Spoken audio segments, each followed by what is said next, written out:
Abraham Lincoln Memorial Waterfront Park not only has a view of the Ohio River, it also tells a story of Lincoln's lifelong ties to Kentucky, as well as the influence Kentucky had on Lincoln. Not only is Kentucky Lincoln's birthplace over in Knobs Creek, major things happen in his life which is now part of the Lincoln Heritage Trail, which will take you from Louisville to Elizabethtown, circles over to Lexington, travels through Frankfort, and back to Louisville. Lincoln's best friend was Joshua Speed, a hemp plantation owner who, if it was not for this friendship, Kentucky might have seceded from the Union.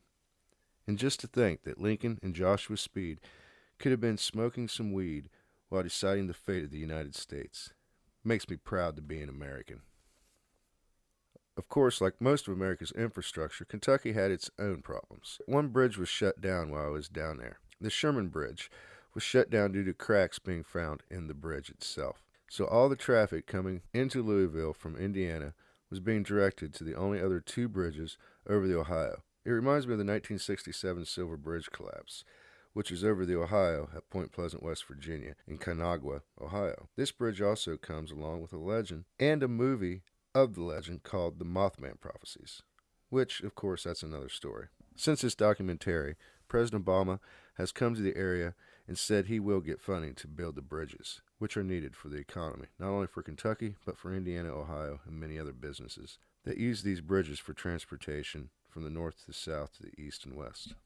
Also in Louisville, there are many beautiful architectural buildings and monuments. Louisville is also home of the Louisville Slugger and Museum, which started in the 1880s as a woodworking shop. In 1884, the son, Bud, of J.F. Hillrich, slipped away from work one afternoon to go see the Louisville's major league team, the Louisville Eclipse, where Pat Browning was the team's star. Well, he was in a bit of a hitting slump, and he broke his bat that day. So Bud invited Browning over to his father's shop to make him a new one. The next day, Browning got 3 hits with that bat, thus starting the Louisville Slugger.